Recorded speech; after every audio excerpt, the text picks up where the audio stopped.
हरिओम। आप सभी साधक साधिका को मेरा प्रणाम। गुरुवर और माँ को मेरा नमन और आचार्य जी को मेरा प्रणाम। मैं हसमुख वाघेला महर्षि अरविंद फाउंडेशन की ओर से आप सभी का स्वागत करता हूँ। आज हम सभी एक अच्छे उद्देश्य से यहाँ उपस्थित हुए हैं, जिनका नाम है तत्वबोध। तत्वबोध यानी क्या है? तत्वबोध यानी स्वयं का विकास। तो कैसे करें? व्याख्यान और चर्चा के माध्यम से स्वयं के ज्ञान और महत्व का प्रसार करना। इसके लिए हमने यहाँ पे वेद हरिपाठ को चुना है। तो वेद हरिपाठ के बारे में आपको थोड़ी सी जानकारी मैं दे देता हूँ। वेद हरिपाठ शुक्ला वेद हरिपाठ नामक पुस्तक पर आधारित है। यह महर्षि प्रकाशन द्वारा एक प्रकाशन है और यह महर्षि अरविंद फाउंडेशन के दिव्य जीवन शिक्षा कार्यक्रम के तहत निर्मित है। यह पुस्तक मानवता की बेहतरीन के इरादे से लिखी गई है और साधक को आत्म साक्षात्कार की खोज में मदद करती है। यह हरिपाठ से प्रेरित है, जो 13वीं शताब्दी के मराठी संत ज्ञानेश्वर के यह 27 अभंगों का यानी कि संगीत कविताओं का संग्रह है। ये 27 अभंग भगवान के नामों के जप के मूल्य की बार बार प्रशंसा करता है, प्राप्त होने वाले अनगिनत लाभों का वर्णन करते हैं और हमें आध्यात्मिक जीवन जीने से सही तरीके से कई अंतर्दृष्टि प्रदान करते हैं। इस दिव्यता की आनंदमय उपस्थिति में डूबा हुआ जीवन हरि विठल पांडुरंग और हमारे अपने स्वरूप, यह वेद हरिपाठ सुख प्राप्त करने और सभी दुखों को दूर भगाने का अचूक सूत्र है। यह व्यक्ति के व्यक्तित्व विकास के लिए अद्वितीय मार्ग भी प्रशस्त करता है। यह आध्यात्मिकता के शांति से भरे शांत रास्ते के लिए एक मार्गदर्शक प्रकाश है। तो आइए, आपका ज़्यादा समय न लेते हुए आज के आचार्य जी श्रीमती भाग्यश्री वीर से मैं निवेदन करूंगा कि आप इस सत्र की शुरुआत प्रार्थना से शुरू करें। और आइए, आपका स्वागत है और आप सभी का भी स्वागत है। धन्यवाद।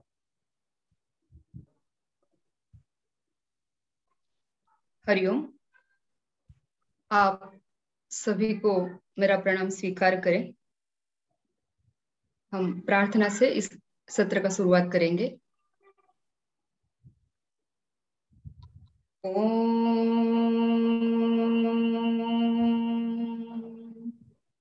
सहनावतु सहनौ भुनक्तु सह वीर्यं करवावहै तेजस्विनावधीतमस्तु मा विद्विषावहै। ओम शांति शांति शांति।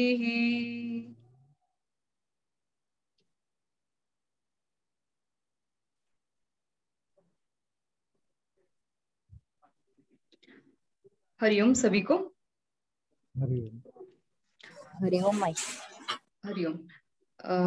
पिछले सत्र में हमने वेद हरिपाठ में जो दूसरा अभंग है, वो दूसरा अभंग का पहला चरण कंप्लीट हुआ है ना? हमारा पहला चरण कंप्लीट हुआ है, जो है चहुवेदी जान साहि शास्त्री कारण 18 पुराणे हरिसी गाती। ये जो चरण है वो हमारा कंप्लीट हुआ है। और आज जो ले रहे हैं उसके आगे का चरण है मंथुनी नवनीता तैसे के अनंता वाया व्यर्थ कथा सांडी मार्ग। उससे पहले हम वो पिछले चरण में जितना भी जानकारी आपको प्राप्त हुई है, बस 1-2 लाइन में मैं उसको कंप्लीट करूंगी ताकि कंटिन्यूटी हमारी इस चरण के लिए अच्छा रहेगा। तो चहुवेदी जान साहि शास्त्री कारण 18 पुराणे हरिसी गाती। जो 4 वेद है और 6 शास्त्र हैं और 18 पुराण, ये सारे शास्त्र, पुराण, वेद सभी एक ही ओर लेके जाते हैं, और वो है हरि, परमात्मा, परमात्मा की ओर वो हमें लेके जाते हैं।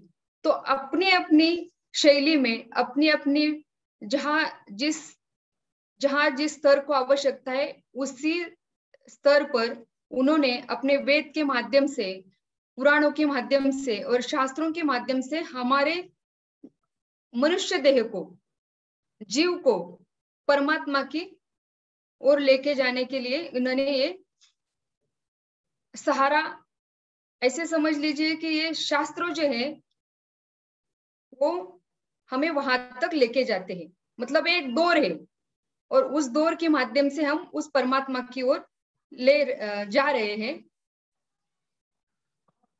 ये तो हमने जाना, चार वेद क्या है, शास्त्र क्या कहते हैं, पुराण क्या कहते हैं और वेद क्या कहते हैं। अब ये सब जानने के बाद संत ज्ञानेश्वर जी आगे की लाइन में बता रहे हैं, मंथोनी नवनीता तैसे गे अनंता वाया व्यर्थ कथा सांडी मार्गो। इसका जो भावार्थ है वो इस प्रकार से अपने किताब में भी देखा होगा आपने, तो किताब में भी वही दिया है जो मैं यहाँ पढ़ के सुनाऊंगी आप लोगों को। दही को मंथन करके जैसे उसमें से मक्खन निकालते हैं, वैसे आप वेद शास्त्र और पुराण इन सभी का मंथन करिए, और उसमें से जो सार रूप परमात्मा है उसकी प्राप्ति कीजिए। उसके अलावा अन्य चीजों का मार्ग आप छोड़ दीजिए। ये लाइन का ये भावार्थ है, और यही भावार्थ में हमें समझ में आ रहा है कि हमें किस रास्ते पर हमें चलना है। अब यहाँ पहले लाइन में दिया है मंथोनी नवनीता तैसे गे अनंता। अनंत का मतलब है, ज्ञानेश्वर महाराज जी यहाँ अनंत को परमात्मा की संबोधित, परमात्मा के नाम से संबोधित कर रहे हैं, जिसका अर्थ है उसका कोई अंत नहीं है,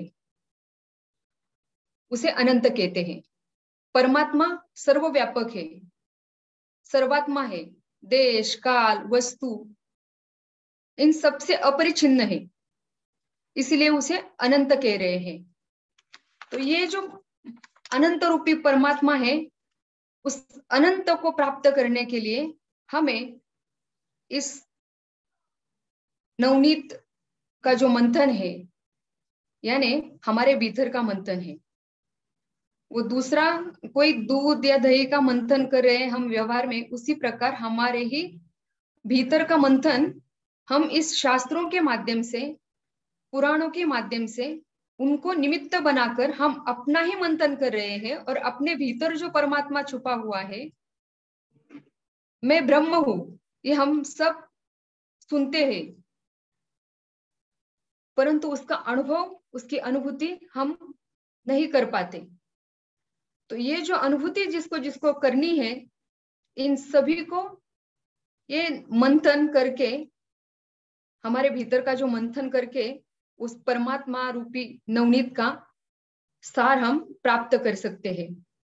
आपको पता होगा मंथन करते समय हमें गर्म पानी की आवश्यकता होती है, गर्म पानी का उपयोग किया जाता है। उसी प्रकार साधना करते समय भी वैराग्य का उपयोग किया जाता है। जब तक वैराग्य तभी आता है जब हमारे भीतर षड्गुण प्राप्त होंगे। बिना षड्गुण के वैराग्य प्राप्त नहीं होता। तो हमने पहले से छलांग लगा दी कि वैराग्य के बिना हम साधना के तट पर चलना मुश्किल होता है। तो जैसे जैसे साधना भी करते हैं वैसे वैसे ये षड्गुण भी प्राप्त हो जाते हैं, परंतु हमें दौर वैराग्य की लेनी है, उपयोग वैराग्य का करना है। उसमें जैसे यहाँ बताया है कि जो मंथन करते समय हम रवि लेते, रवि को क्या बोलते हैं हिंदी में मुझे पता नहीं है, रवि बोलते हैं ना, मथानी, जो मंथन करते हैं तो जो लकड़ी का प्रयोग किया जाता है उसको क्या बोलते हैं? मथानी बोलते हैं, मथानी। थैंक यू माँ।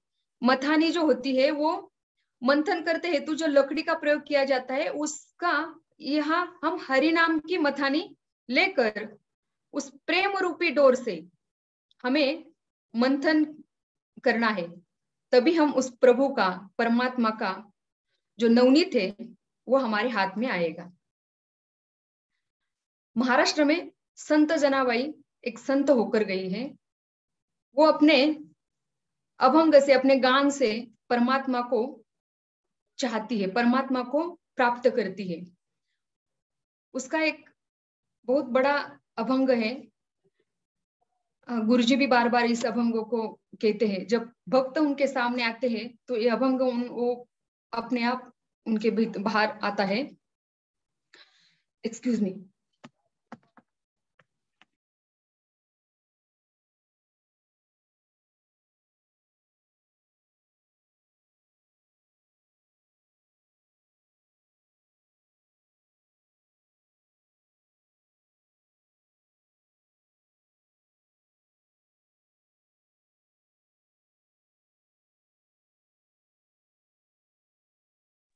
साउंड नहीं आपकी आ रहा, साउंड। आवाज नहीं आ रहा है माई। हरिओम। हाँ अभी आया। हाँ, लाइट नहीं है यहाँ अभी।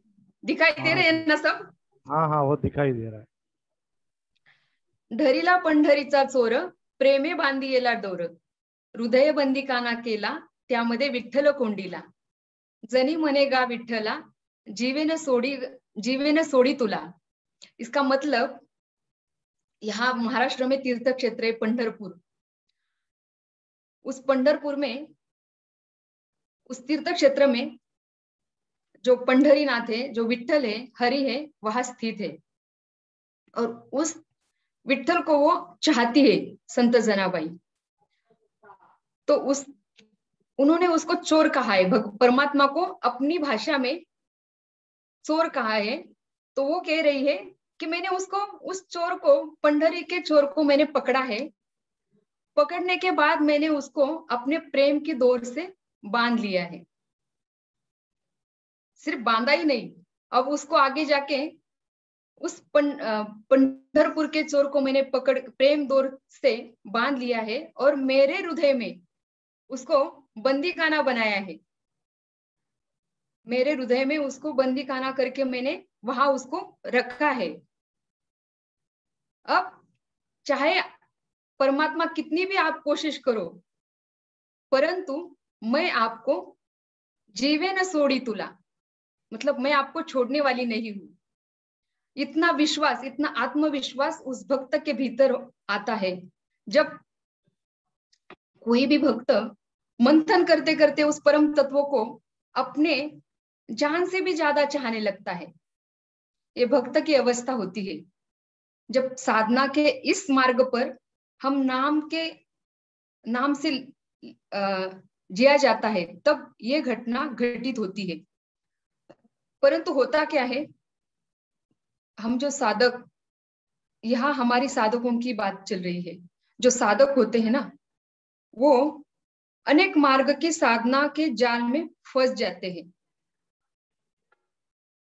और उसी के कारण उसकी झलक, उसकी यानी परमात्मा की झलक उनको प्राप्त नहीं होती। क्योंकि 1-2 साल एक साधना करेंगे, फिर उस साधना को छोड़ के फिर दूसरी साधना वो करेंगे, तो ऐसी स्थिति में हम उस परमात्मा को कैसे पा सकते हैं? तो परमात्मा को पाना दूर, परंतु उसकी झलक भी हम पा नहीं सकते। ये हमारे सारे के सारा हमारे भीतर का खेल है। तो इसलिए यहाँ बताया जा रहा है कि आप एक बार उस हरिनाम की जो मथनी है, उसको प्रेम रूपी डोर से उससे मंथन करो, तभी वो सार रूपी परमात्मा आपके भीतर प्रकट होगा। और यहाँ और आगे जाके मैं एग्जाम्पल के रूप में रविंद्रनाथ टैगोर जी है, उनकी जो कविता है वो बहुत समर्पक है। बहुत सुंदर कविता के माध्यम से उन्होंने क्या स्थिति होती है एक साधक की नहीं बल्कि हमारी भी वही स्थिति होती है। और उन्होंने अपने कविता में ये बहुत ही सुंदर समर्पक के साथ रचना की है। उस रचना को मैं सिर्फ उसका भावार्थ बता रही हूँ आपको, थोड़ा पढ़ के भी, क्योंकि इतना जैसे जैसे याद आएगा वैसे वैसे मैं पढ़ के थोड़ा सुनाऊंगी। बहुत बहुत जन्मों से परमात्मा को खोजता था, ना मालूम कितने पंथों और मार्गों पर, कितने द्वारों पर दस्तक दी, ना मालूम कितने गुरुओं की सेवा की, कितने योग तप ध्यान किए, और फिर एक दिन परमात्मा के द्वार तक पहुंच सका, सफल हुआ। पहले कभी कभी परमात्मा की झलक मिली थी, किंतु वह मात्र झलक थी। किसी दूर तारे के पास जब मैं पहुंचता तो वह यानी परमात्मा जा चुका होता। लेकिन आज तो ठीक उसके घर तक पहुंच गया। बाहर तकती थी, पढ़ ली, विश्वास हुआ यह उसका घर है। अब धीरे धीरे सीढ़ियां चढ़ा, बड़ा आनंदित था कि मंजिल पूरी हो गई। दरवाजा खटखटाने के हेतु साकल हाथ में ले, दरवाजा खटखटाने को ही था, तभी एक भय समा गया। भय समा गया कि अगर द्वार खुल गया तो फिर क्या करूंगा। अब तक जीवन का एक ही लक्ष्य था, परमात्मा को पाना। फिर वह लक्ष्य भी सदा ही खो जाएगा।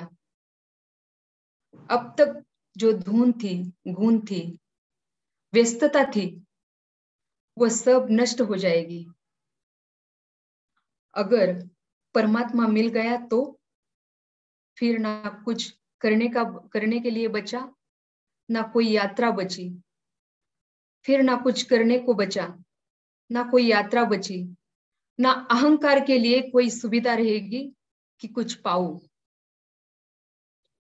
भय ने कंपा दिया, चुपचाप साकल छोड़ दी और चुपचाप वापस लौट आया। ये रविंद्रनाथ जी की कविता में एक समर्पक के माध्यम से हमें ये बताया गया है कि ऐसे ही कुछ हमारे साथ होता है। भय के कारण, अज्ञानता के कारण, अहंकार के कारण हम चाहकर भी कुछ छोड़ना नहीं चाहते। क्यों छोड़ना नहीं चाहते? क्योंकि संसार अत्यंत प्रिय है और प्रिय वस्तु छोड़ना कोई भी नहीं चाहता। संसार इसलिए प्रिय है, एक एग्जाम्पल देके बताती हूँ।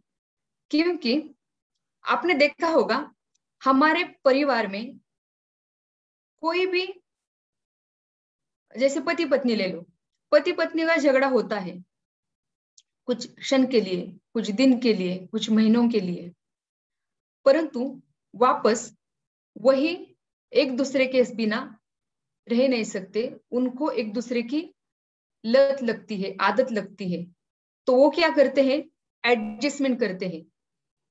ठीक है मैं मानूंगा, ठीक है मैं भी मानूंगी, और वो फिर एक दूसरे में समा जाते हैं। ये हर रिश्ते के साथ ये होता है।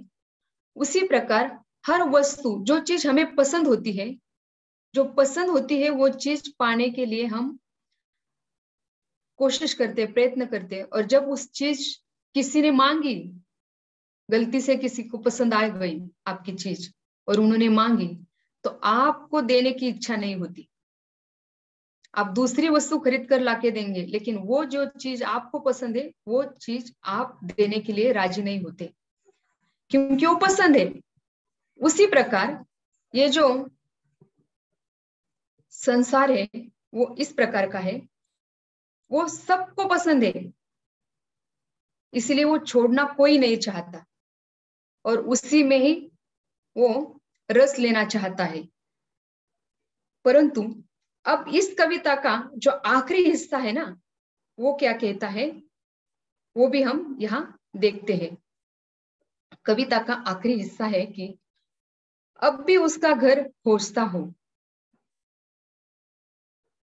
तुम मुझे अलग अलग रास्तों पर मुझे खोजता हुआ पाओगे। मुझे उसका घर का पता है, फिर भी लोगों से पूछता हूं कि उसका घर कहाँ है। कई दूर चांद तारों के पास उसकी झलक अब भी मिलती है, लेकिन अब मैं आश्वस्त हूं। मैं जब तक वहां पहुंचता हूं वो दूर चला जाता है, वो दूर जा चुका होता है। अब मैं उसे हर जगह खोजता हूं, केवल उसका घर छोड़कर। उस जगह में भूलकर भी मैं नहीं जाता जहां उसका घर है। ये जो कविता है ना, वही सेम ऐसे ही कुछ क्षण कुछ पल हमारे साथ भी घटता है। हो सकता है किसी के लाइफ में साधना करते करते वो उस दरवाजे पर जहां वो जाना चाहता है, देवाची द्वारी उभा क्षण भरी तेने मुक्तिचारी साधी येल्या। अब वहां उस दरवाजे के द्वार पर वो खड़ा है और उसके मन में संशय पैदा होता है, शंकाएं निर्माण होती है, वापस वो चला आता है। मतलब परमात्मा हमारे पास होते हुए भी हम परमात्मा को वहां वहां ढूंढ रहे हैं, और जहां वहां नहीं ढूंढना चाहिए वहां हम ढूंढ रहे हैं। इसीलिए इस लाइन जो कही गई है कि नवनी जो मंथोनी नवनीता तैसे के अनंता वाया तो दुर्गमान, सॉरी, मंथोनी नवनीता तैसे के अनंता वाया व्यर्थ कथा सांडी मार्ग। हम यहाँ वहां समय को अपने साथ लगाते हैं और जहां हमें ढूंढना है वहां हम ढूंढते नहीं है। तो ये जो नवनीत का मंथन है वो हमारे भीतर का मंथन है। जिस क्षण हम हमारे भीतर प्रवेश करेंगे, अंदर की ओर प्रयास करेंगे, अंदर की ओर यात्रा हमारी शुरू होगी, तब हमें उस परमात्मा का सार प्राप्त होना शुरू हो जाएगा। अब जो आचार्य ने बताया था कि दर्शन का उन्होंने बहुत ही सुंदर वर्णन किया था कि हम जिस आंखों से बाहर की ओर देखते हैं उसे दर्शन कहा नहीं जाता, जो भीतर की ओर देखना है उससे दर्शन कहते हैं। तो हम उस दृष्टा बने, ऐसा दृष्टा बने कि ऐसे दृश्य को देखें तो वो दृश्य और दृष्टा वही समाप्त हो जाए, परंतु हमारा दृश्य बाहर की जगत पर होता है और हम वही दृष्टा बनना पसंद करते हैं जो चीज कि वह आकर्षित हो जाती है। तो ये जो मन का और बुद्धि का खेल है वो यहाँ समझना आवश्यक है। इस प्रकार हम व्यर्थ भ्रम में जो हमने जो भ्रम लादे हुए हैं, पैदा किए हैं, उसी भ्रम में हम अटके हुए हैं। जैसे गधे का बोझा ढोने का काम है, वैसा ही साधक का होता है। और इसका कारण जो है वो है अज्ञान। इसीलिए जो आगे की लाइन ज्ञानेश्वर महाराज बता रहे हैं कि वाया व्यर्थ कथा सांडी मार्गो, जो अनावश्यक है, साधक की प्रकृति में जो बाधा है उसे फेंक दो।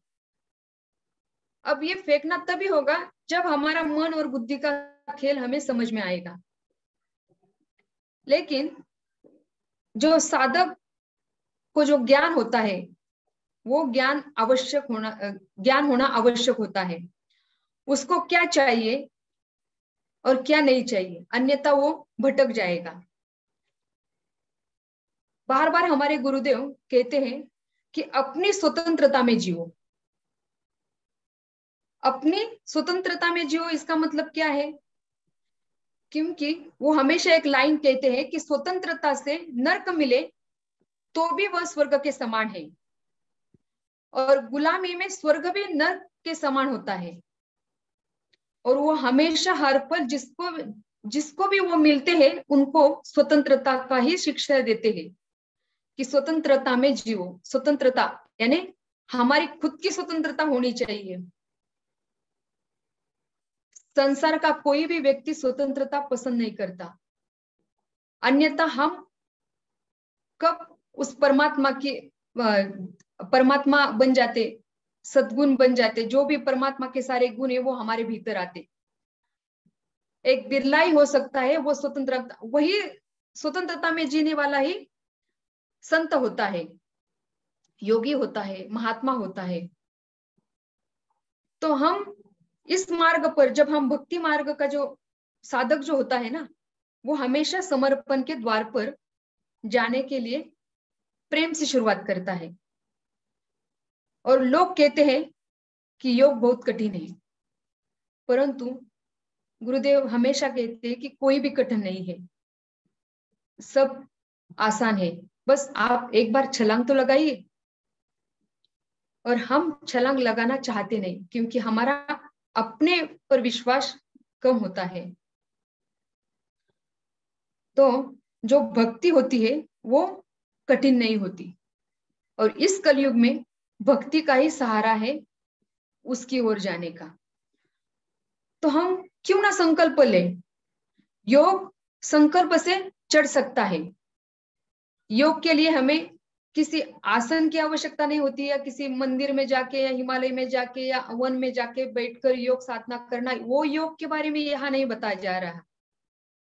योग एक अपना संकल्प है, और उस संकल्प के साथ हमें कोई भी योग हो वो चढ़ सकता है। बस हमें संकल्प करना है, और संकल्प का अर्थ है नवम नवम संकल्प करोति। यह जो आपके भीतर का विचार है उसको दृढ़ बनाइए, तो एक नवनीत निर्माण होगा। लेकिन भक्ति में पूरी अपरिचितता में छलांग लगाना होता है, वो छलांग हम लगाते नहीं है। नॉट ओनली भक्ति, आप कोई भी चीज जो अपरिचित होती है उसको पाने के लिए डरते हैं। क्यों डरते हैं? क्योंकि हम उसके प्रति अनजान होते हैं, इसीलिए उसके प्रति हमें भय होता है। परंतु भक्ति में ऐसा नहीं होता। भक्ति में आपको पूर्ण रूप से वहां छलांग लगानी होती है। यह छलांग लगाना सबसे बड़ा पुरुषार्थ होता है। इसीलिए साधक को हरिपाठ का स्वाध्याय दिया गया है, जो हमने ये वेद हरिपाठ का जो तत्वबोध का माध्यम से हम हर क्लास में एक एक छलांगी है कि आप उस प्रेम रूपी डोर से पकड़ लो और छलांग लगा दो, आप वहां निश्चित पहुंच जाएंगे। बस हमें अपने भीतर का विश्वास संपादन करना है। तो ये संपादन विषय अपने आत्मविश्वास को संपादन करने के लिए हमें क्या करना पड़ेगा? स्वाध्याय करना पड़ेगा। जो उपनिषद भी कहते हैं, आत्मा वारे द्रष्टव्य श्रोतव्य मंतव्य निधिध्यासितव्य। जो बृहदारण्यक उपनिषद कहता है कि आप अपने आत्मा को खोजने के लिए एक में आपको जो श्रोतव्य है, जो सुनना है, जो मंतव्य है उसका मनन करना है, और उसी को जो सुना हुआ, श्रवण किया हुआ, मनन किया हुआ, चिंतन किया हुआ हमारे प्रैक्टिकल लाइफ में उसको आत्मसात करना है। जैसे मैंने आत्मा के बारे में सुन रही हूं, तो उस आत्मा का ही मनन होना चाहिए, आत्मा का ही चिंतन होना चाहिए। मैं आत्मा हूं, मैं ब्रह्म हूं। ये जब चिंतन भीतर धीरे धीरे होते जाएगा, तब हम जहां भी देखें, जहां जो भी कार्य करें, मन वाचा कर्म से हम उस आत्मा के ही प्रति समर्पित हो जाएंगे। और हमारा गंतव्य वही है, हर मनुष्य देह का गंतव्य वही है, परमात्मा की प्राप्ति, आत्मा की स्वस्वरूप की प्राप्ति। तो ये जो हरिपाठ का स्वाध्याय हमें दिया है, उस स्वाध्याय को आपको बनाए रखना है। स्वाध्याय यानी क्या? स्वयं का अध्ययन करना, चिंतन करना, अपने आप को देखना। जैसे जैसे आप ये स्टार्ट करेंगे, तब धीरे धीरे आगे जाके एक नाम आता है, जो भी गुरु से प्राप्त होता है, कोई अधिकारी से प्राप्त होता है, या भीतर से प्राप्त होता है। उस नाम के द्वारा हमारी इस संसार रूपी नौका को पार लग जाती है, जो परमात्मा से मिलती है या परमात्मा से हमें मिलाती है। इसलिए नाम संकीर्तन साधन पैसों पे। अब इस कलयुग में नाम सुमिरन के सिवाय दूसरा कोई भी उपाय नहीं है, और वही सोपा मार्ग है, आसान मार्ग है, जो नाम संकीर्तन से शुरू होता है। और उसके लिए बस हमें प्रेम रूपी डोर से चलना है। तो ये सारे के सारे हमारे भीतर ये सारे गुण होते हैं, बस उसको आवश्यकता होती है सत्संग की, सद्गुणों की, सत्कर्मों की, सत्विचारों की। तो हम जैसे जैसे उस स्थिति में चलते जाएंगे, तो ये सारे के सारे नेचर हमारे साथ सहयोगी बनता जाएगा। साधक के लिए क्या महत्वपूर्ण होता है, तो वो है हमारी साधना। बिना साधना के कोई भी साधक उस रास्ते पर जाने के लिए तैयार नहीं होता, या उसकी तैयारी नहीं होती। इसीलिए साधना आवश्यक है। साधना यानी स्वयं को सधना है। वो जो स्वाध्याय के माध्यम से, नाम सुमिरन के माध्यम से आपको उस साधना को पहले जानना है। साधक को पहले देखना है कि आपके भीतर कौन सा तत्व है, आपके भीतर कौन सी प्यास है। उसी मार्ग की साधना करने की हमें आवश्यकता होती है। परंतु आपके ऊपर थोपी हुई साधना जो होती है, यानी जबरदस्ती से किसी ने आपको साधना बताई, आपकी इच्छा ना होते हुए भी आप साधना कर रहे हैं, तो वो साधना आपके किसी काम की नहीं, वो साधना आपको कुछ प्राप्त करने वाली नहीं है। तो महत्वपूर्ण ये है कि आप किस में रुचि रखते हैं। किसी को रुचि होगी ध्यान धारणा करने की, किसी को रुचि होगी हठयोग की, किसी को रुचि होगी नाम सुमिरन की, किसी को रुचि होगी भक्ति मार्ग, कर्म मार्ग, या ध्यान मार्ग, या ज्ञान मार्ग। आपके साथ सब कुछ रखा हुआ है आपकी थाली में। जो चीज आपको पसंद है वही हम पहले लेते हैं। तो उसी प्रकार इस साधना के माहौल में आपको जिस साधना में रुचि है, उस साधना को आप पकड़कर आगे की यात्रा आपको करनी है। परंतु जब जैसे कि कोई भी थोपी हुई साधना होती है, वो एक नर्क के समान होती है, और स्वतंत्र प्रेम से जो की हुई साधना होती है वो स्वर्ग के समान होती है। भक्ति, योग, तंत्र या ध्यान, साधक किसी भी मार्ग से जाएगा, परंतु जाएगा वही। तो जो आपकी जो शक्ति होती है वो किसी जगह पर व्यर्थ ना डाले, ताकि आपको पछताना पड़ेगा। तो पहले हमारे मन और बुद्धि, यही दो जो शस्त्र है हमारे साथ, उस शस्त्रों का उपयोग करते हुए हमारे भीतर की ओर हमें प्रवेश करना है। इसलिए बहुत जो नेक्स्ट लाइन जो है, वाया तू दुर्गमी न घाली मन, सॉरी, एक हरि आत्मा जीव शिव सम, वाया तू दुर्गमी न घाली मन। जो हमने देखा कि जो हमने जो नवनीत है, मंथोनी नवनीता तैसे गे अनंता वाया व्यर्थ कथा सांडी मार्ग। उसी प्रकार एक हरि आत्मा जीव शिव समा, वाया तो दुर्गमा न घाली मन। हरि जो है यह जीव और शिव इन दोनों में व्याप्त होता है। जो अपना आत्मस्वरूप है, उसके अलावा आप अन्य सांसारिक वस्तुओं में अपना मन मत लगाओ, क्योंकि उसका परिणाम दुखकारक होगा। ऐसे संत ज्ञानेश्वर हमें कहते हैं। हमारी जो आत्मा होती है, हमारी आत्मा एक हरि है और जीव आसक्ति में जकड़ा हुआ प्राणी है।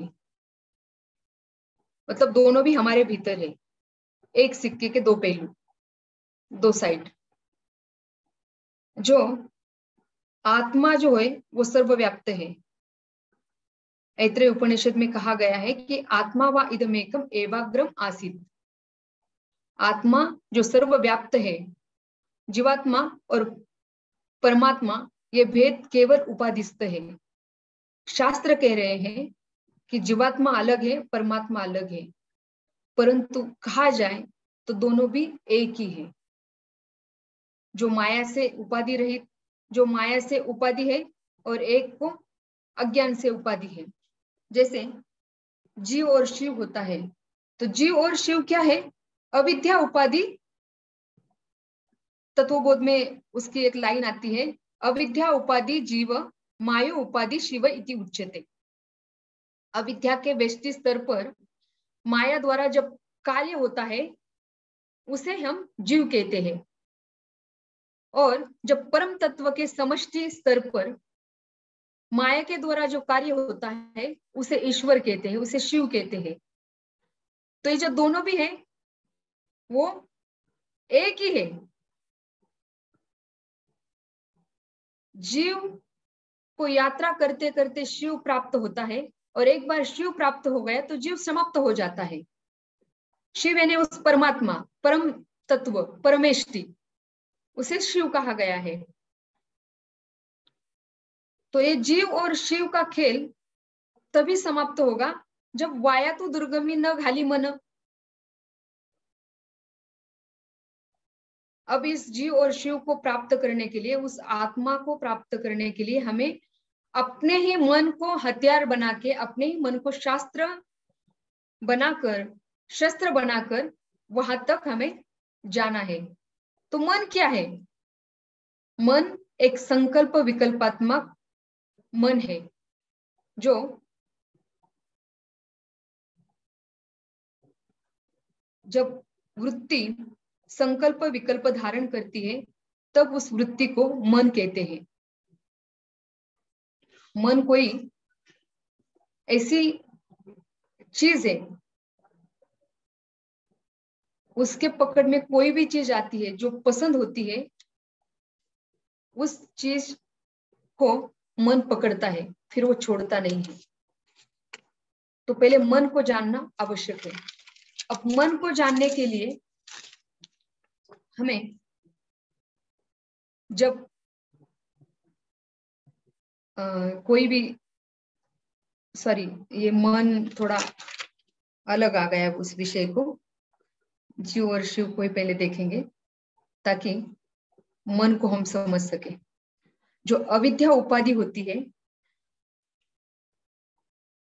उसको माया द्वारा जो कार्य होता है उसको जीव कहते हैं, और जो समष्टि के स्तर पर माया का द्वारा जो कार्य होता है उसको परम तत्व या परमेष्टि कहते हैं।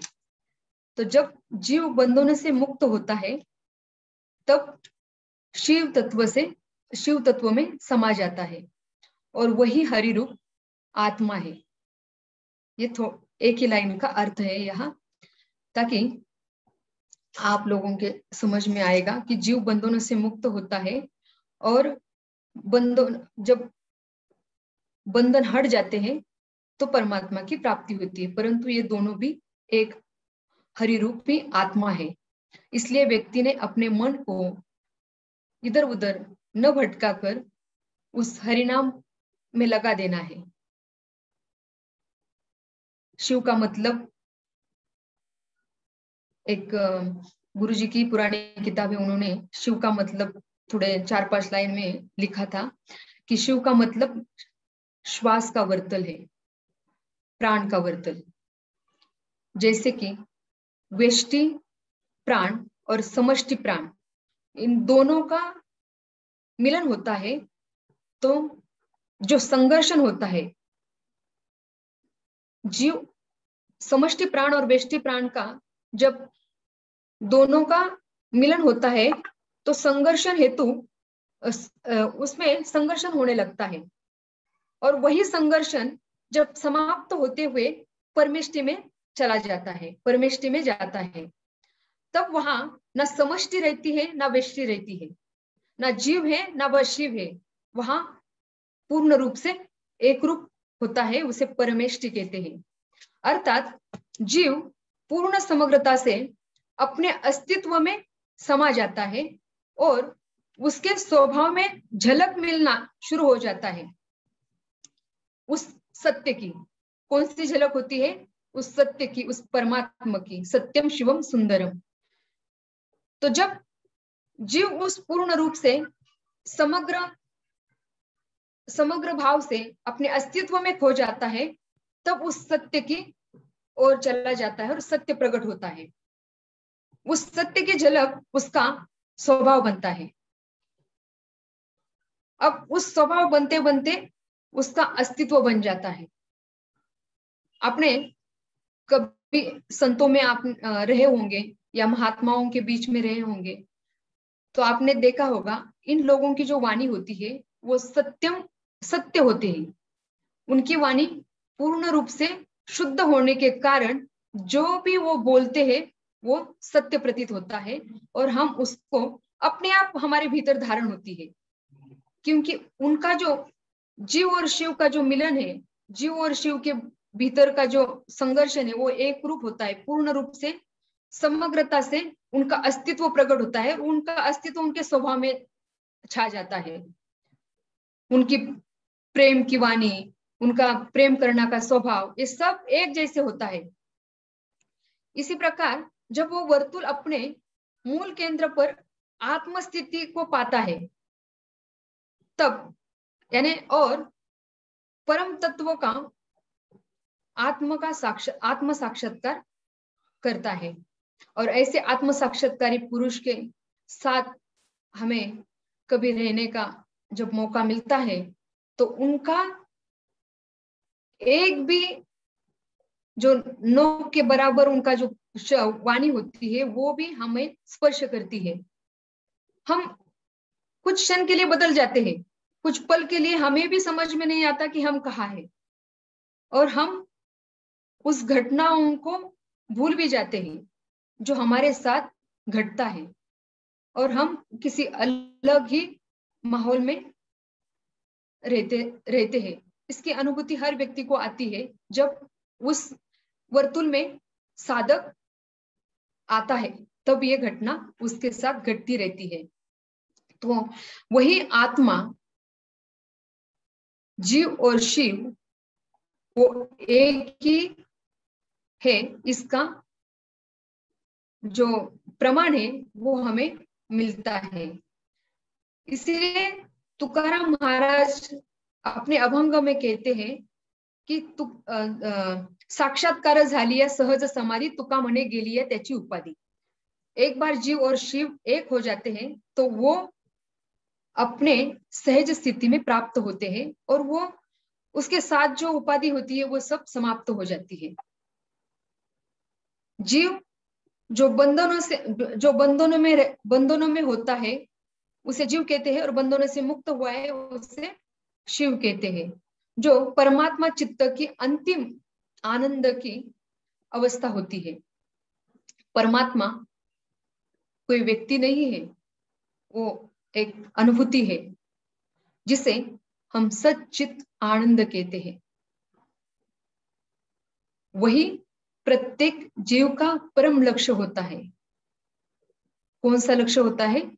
सच्चित आनंद की प्राप्ति। और हर जीव का वही लक्ष्य है जो हमें प्राप्त करना है। बस हमें, हर व्यक्ति का, हर जीव का रास्ता अलग अलग होगा, लेकिन गंतव्य एक ही होगा। कोई ध्यान मार्ग से जाना चाहता है, कोई कर्म मार्ग से जाना चाहता है, कोई ज्ञान मार्ग से जाना चाहता है, या कोई योग मार्ग से जाना चाहता है, लेकिन गंतव्य एक ही है। इसलिए आप अपने भीतर के वृत्ति को पहचानो। आप क्या चाहते हो, तभी ये घटना हो सकती है। परमात्मा का साक्षात कोई रूप नहीं होता, ना आकार होता है, ना चेहरा होता है, वो तो निराकार है। जिस क्षण साधक की चेतना निराकार में पहुंचती है, उसी क्षण वो परमात्मा में विलीन हो जाता है। समस्त सत्ता के बीच जैसे पानी की बूंद सागर में गिर जाती है, बस उसी घड़ी में जो अनुभव होता है वह परमात्मा का ही है। ऐसा संत, महात्मा और बाकी सारे शास्त्र, पुराण हमें यही बता रहे हैं।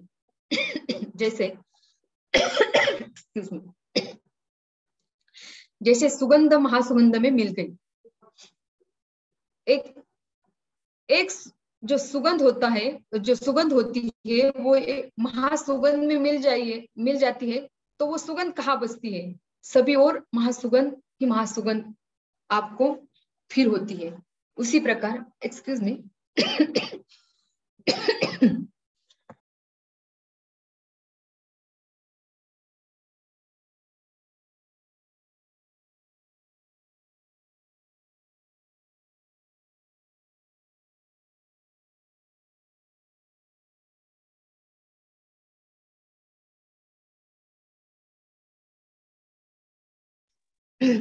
सॉरी। जिस प्रकार जैसे सुगंध महासुगंध में मिल जाए, उसी प्रकार हमारे व्यक्ति का या साधक का जीवन होता है। व्यक्ति कपूर के समान होता है। व्यक्ति यानी हमारा साधक का जीवन जो होता है, साधक जो होता है, सच्चा साधक, वो कपूर के समान होता है। जैसे अभी था, जला, खत्म हुआ, फिर ना बूंद बचती है ना उसका अस्तित्व, वैसे ही हरि रूप आत्मा शिवत्व में समाहित हो जाता है। तो हमें इस लहर में जीना है। देव पहावा ऐसी गेले देवच होने ठेलो, ऐसे तुकाराम महाराज कह रहे हैं कि हम परमात्मा को खोजने चले और परमात्मा ही बन गए। तो ये स्थिति हमारी होना आवश्यक है। ईशावास्यमिदं सर्वम यत् किंचित जगत्याम जगत तेन तक्तेन भुंजिता मां हृदय कस्य स्विदनम। ईशावास्य उपनिषद कह रहा है कि इस संपूर्ण जगत में जो भी जड़ चेतन है वह समस्त ईश्वर से व्याप्त है। जीव और शिव समाहित होकर आत्म तत्व एक ही रहता है। वही स्वात्म स्वरूप सुख शांति का परम धाम है। तो हम यहाँ वहां ढूंढने के बजाय हम अपने ही भीतर जागते रहो, अपने ही भीतर प्रवेश करना स्टार्ट करो, और वो भी प्रेम दौर से। तब आपको ये गंतव्य मिलना निश्चित है। जब साधक में यह दृढ़ निश्चय होता है, तब परमात्मा की भक्ति करते करते मैं का भाव लय होता है और तभी देवत्व प्रकट होता है। यानी भक्ति की निवृत्ति से उसी परमात्मा स्वयं के भीतर और बाहर है, इसका दर्शन सातत्य से होता है। ये है दर्शन जो हमने पिछले सत्र में सुना। दर्शन जो हम बाहर का कर रहे हैं, बाहर का ना होते हुए हमें अंदर का दर्शन करना है, और अंदर बहुत सारे दर्शन करने लायक हमारे भीतर है। बस हमें एक बार छलांग लगाओ तो फिर वापस आना ही नहीं है। हमें उसी सातत्य से हमें उस दर्शन को पाना है जो जीव और शिव दोनों एक दूसरे में व्याप्त है। वही आत्म स्वरूप है। इसका ज्ञान जिसको होता है वो मुक्त हो जाता है। पहले अभंग में बताया था जो सलोपता, समीपता, सायुज्यता, स्वरूपता, ये जो चार मुक्ति जो बताई गई थी, इस मुक्ति की अनुभूति यहाँ बिल्कुल पूर्ण रूप से समाप्त हो जाती है। यानी वो भी मुक्ति की इच्छा वहां नहीं रहती, वो अपने आप मुक्त हो जाता है। परंतु ये होता नहीं। तो क्या होता है, हमारा जो मन होता है ना, वो बहुत ही अलग तरीके से बनाया गया है, बहुत अलग तरीके से। वाया तो दुर्गमा न घाली मन। मन का अर्थ मैंने पहले ही बता दिया था कि संकल्प विकल्पात्मक मन। जब वृत्ति संकल्प विकल्प धारण करती है तब उस वृत्ति को मन कहते हैं। अब ये जो मन है ना, वो बहुत भावनाशील होता है, और मन का एक बहुत बड़ा खेल है। विवेकाते भुलवी, ज्ञानेश्वरी में इसकी लाइन है, विवेकाते भुलवी संतोष भी चाड़ लावी।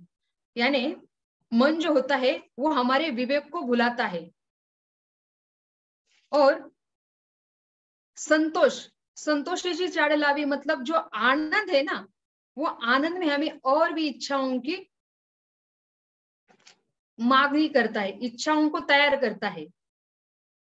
जो आनंदी, संतोष यानी आनंद, जो व्यक्ति होता है उसकी और भी इच्छाओं की अभिलाषा करता है, इच्छाओं को तैयार करता है। ये हमारा मन का स्वभाव है।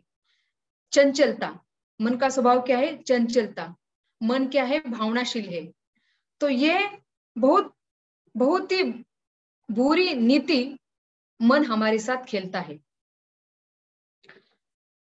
और ऐसी नीति खेलता है कि वो हमें पतन की ओर लेके जाता है। ऐसा हमारा बुरा मन है, इतना ही पता है हमें। लेकिन मन का और भी दूसरी बाजू है जो हमें समझना है। यहाँ मन मन मन, हमने मन को इतना सारा बड़ा भला बुरा कहा है, परंतु मन एक साइड से देखा जाए तो मन हमें एक कार्य सबसे अच्छा करवाता है। वो कौन सा है? तो यहाँ थोड़ा मैं बताने की चेष्टा करूंगी। जो मन का स्वभाव है वो सबसे अच्छा स्वभाव है। वो क्या होता है? जो मन को कोई चीज पसंद आती है ना, तो वो छोड़ती नहीं। मन अपनी कोई भी पसंद की चीज छोड़ता नहीं, उसको प्राप्त करके छोड़ती है। तो ये स्वभाव मन का जो है वो हमने धारण करना है। अब उस कौन सी चीज को पकड़ना है वो हमारे हाथ में है। नहीं तो आप बोलेंगे कि मन का स्वभाव है, जो चीज पसंद आई उसको पकड़ लेना, वो अच्छा तो स्वभाव है, परंतु उसका परिणाम भी उतना ही रहेगा जो आप चाहते हो। इसीलिए जो मन का अच्छी बाजू जो है, अच्छा स्वभाव जो है, उसको पहले आप ध्यान से सुनो कि मन को पसंद आई हुई चीज को मन बिल्कुल छोड़ता नहीं। तो हमें क्या पसंद लाना होगा? किसमें रुचि लानी होगी? कौन से विषय में रुचि लानी होगी? कौन से वस्तुओं में रुचि लानी होगी? तो वो है सत्संग, सत्विचार। तब मन, उसको एक बार मन की रुचि लग गई तो फिर वो मन कभी आपसे उस चीज से अलग नहीं होगा। इसलिए सत्संग, हरिनाम की रुचि लगाओ, सत्संग की रुचि लगाओ, क्योंकि व्यक्ति कभी बुरा नहीं होता। उसकी जो वृत्ति होती है, उसका जो मन होता है, उसको उस आदतों में ढाल देता है। अब ये व्यक्ति का जो मन होता है वो भावनाओं में बहता रहता है, क्योंकि मनुष्य की जो अमर्यादित इच्छाएं होती है उसको पूरा करने में पूरी जिंदगी लगाता है। उनको पूर्ण करने के लिए, उनकी अभिलाषाओं को, अपेक्षाओं को पूर्ण करने के लिए रात दिन वो दौड़ता रहता है। तो ऐसे थके हुए मन को कभी ना कभी अच्छे चीज की, अच्छे वस्तु की, अच्छे विषय की एक बार आदत डाल दो, तो वो आदत हरिनाम की होगी, साधना की होगी, सत्संग की होगी, सत्विचारों की होगी। तो ऐसी आदत डालने के बाद उसमें धीरे धीरे धीरे रुचि निर्माण होगी और वो अपने इच्छाओं की आसक्तियों से वो बाहर आएगा। जो भौतिक जगत में फंसता है, हमारा जो मन होता है वो हमेशा भौतिक जगत में फंसता है और उसी क्षण उसकी बुद्धि कुंठित हो जाती है। तो मन और बुद्धि जो होती है उसकी शुद्धता करना अत्यंत आवश्यक होता है। तो वो जो शुद्धता होती है वो नाम स्मरण से होती है, क्योंकि जब नाम स्मरण करते करते करते हमारा प्राण शुद्ध होता है, प्राण शुद्ध से मन शुद्ध होता है, मन शुद्ध से शरीर, शरीर से मन, मन से बुद्धि, बुद्धि से विचार शुद्ध होते हैं और हम एक जगह पर स्थिर हो जाते हैं। तो मन में काबू लाने के लिए हमारे पास अभी दवा मिल गई है, बस हमें उस दवा को धीरे धीरे लेना है। अन्यथा कोई भी दवा ज्यादा डोज में लिया जाता है तो क्या होता है वो आप सबको पता है, उसको बोलने की आवश्यकता नहीं है। उसी प्रकार मन को भी धीरे धीरे, जैसे आपको लगे वैसे ही धीरे धीरे उसको लेना है, तभी आप मन को प्रशिक्षित करेंगे। अन्यथा मन आपसे हाथ से छूटने में देर नहीं लगती। पारा होता है ना, पारा, उसी प्रकार मन होता है। इसलिए जिस मन को आप पकड़ने की चेष्टा करेंगे वो आपसे छूट जाएगा। मन को पकड़ना नहीं है, मन को बस लगाना है। जहां आपको जो चीज, जो सत्कर्म, जो सत्संग है, जो हरिनाम है, उसको आपको लगाना है, ताकि उस एक बार मन वहां लग गया तो फिर वहां वापस आना उसका नहीं होगा। यज्जत वाक् मनसि प्राज्ञस्तत् यच्चित् ज्ञान आत्मनि महति यच्चित् शांत आत्मनि। कठोपनिषद में इसका मन का वर्णन किया है। जो भौतिक और इंद्रियजन्य सुख की अपेक्षा मानसिक आनंद श्रेष्ठ है। फिर मानसिक आनंद की अपेक्षा बौद्धिक आनंद श्रेष्ठ है। बौद्धिक आनंद की अपेक्षा ज्ञान श्रेष्ठ है। इसलिए वागादि यानी वाणी इंद्रियों को अपने मन में विलीन करे, मन को बुद्धि में, बुद्धि को आत्मा में, आत्मा को परमात्मा में विलीन करके परम शांति का अनुभव करें। ये मन को इस प्रकार को हमें लेके जाना है। जैसे जैसे मन आपके हाथ में आएगा, और मन को प्रशिक्षित करना अपने ही हाथ में है, ऐसे समझ लो। जब मन और बुद्धि की शुद्धता हमारे हाथ में है, तो हम इसी माध्यम से धीरे धीरे उसको अपने सद्गुणों में ढालना है। तब धीरे धीरे हमारी बुद्धि आत्मा के प्रति विचार करने लगेगी। ये जो आंतरिक स्वरूप की आध्यात्मिक उत्क्रांति है, वो यहाँ शुरू होने लगेगी। अब जब व्यक्ति के शुद्ध जीवन का प्रवाह जो होता है, उसमें अध्यात्म की जो डोर है मनुष्य के भीतर धीरे धीरे निर्माण होती जाएगी, और व्यक्ति साधना के पथ पर चलेगा।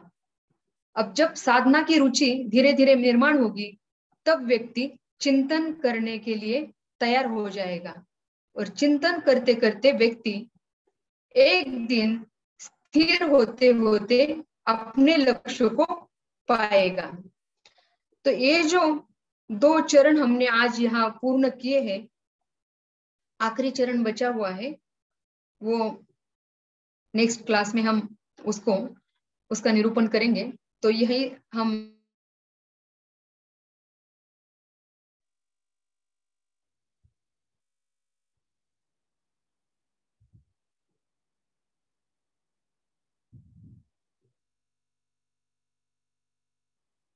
शायद उनका आवाज गया है, नेटवर्क इश्यू है जी। और ठीक है, यहाँ पे हम समापन करेंगे। आप सभी का बहुत बहुत धन्यवाद, आप जुड़े। और आचार्य जी ने आज बहुत ही अच्छा सत्र जो उन्होंने आज बताया शिव और जीव और मन के बारे में, तो बहुत जानने लायक है।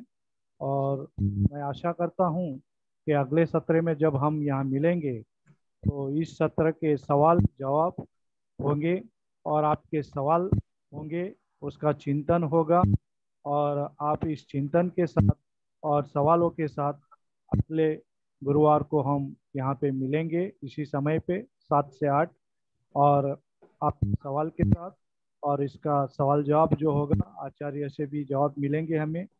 और हम आशा करते हैं कि आप सभी स्वस्थ रहे और निरोग रहे। और आप सभी को बहुत बहुत धन्यवाद जो आपने समय सर आप यहाँ पे जुड़े। और जो भी साधक अभी तक जो नहीं जुड़े हैं, क्या है, क्योंकि मेरे पास उनका कोई ये आ नहीं रहा है, मैं इतना पोस्ट डालने के बाद भी क्यों नहीं है, तो उनके आपकी संपर्क होता है तो आप ज़रा उन्हें बताइए, और क्या है तो उससे लिए मुझसे बात करने के लिए चाहिए, तो उसका कुछ समाधान होगा। तो आप सभी से निवेदन है कि आप भी उनसे संपर्क में रहते हैं तो ज़रा आप उनसे बताइए कि क्यों नहीं जुड़ रहे। तो इसी के साथ हरिओम, मैनेजमेंट से एक रिक्वेस्ट था कि कभी कभी नेटवर्क प्रॉब्लम होने के कारण थोड़ा आगे पीछे हो जाता है जुड़ने में, तो काफी कुछ छूट जाता है। तो इसका लिंक ग्रुप में डाल सकते हैं क्या रिकॉर्डिंग? जो आपको सत्र की जो रहेगी उस सत्र की आपको मिल जाएगी, लेकिन क्वेश्चन आंसर की लिंक नहीं रिकॉर्डिंग होती है। नहीं तो नहीं, हमें यही चाहिए, क्लास की ही चाहिए सिर्फ। हाँ, तो टेक्नीशियन जो है उस टेक्नीशियन को बताया जाता है, उनका काम है। फिर जी भी मैं रिमाइंड करूंगा कि जी सत्र जी की 2 दिन में आपको लिंक मिल जाए और उसके जी आप चेक करो और आप उसका जो भी है ये करके उसको सवाल के आपके सवाल होने चाहिए, तो ही सत्र इस सत्र में अच्छा रहेगा और हर किसी को उसका ज्ञान मिलेगा। ठीक है, जी जी तो जी। आचार्य जी आप है लाइन पे? किसका नाम आप दोहरा रहे हैं? आचार्य जी। हाँ हाँ जी जी। हाँ जी, तो मैं निवेदन करूंगा आचार्य जी से कि प्रार्थना के साथ इस सत्र को विराम करें। आप सभी का धन्यवाद और आचार्य जी का भी बहुत बहुत धन्यवाद। बहुत बहुत धन्यवाद आप सभी को भी। हम प्रार्थना से इस सत्र को समाप्त करेंगे। ओम पूर्णमदः पूर्णमिदं पूर्णात् पूर्णमुदच्यते पूर्णस्य पूर्णमादाय पूर्णमेवावशिष्यते। ओम शांति शांति शांति। बहुत बहुत धन्यवाद। आपका भी बहुत बहुत धन्यवाद। हरिओम। आपको भी बहुत बहुत धन्यवाद। शुभ रात्रि। धन्यवाद धन्यवाद धन्यवाद।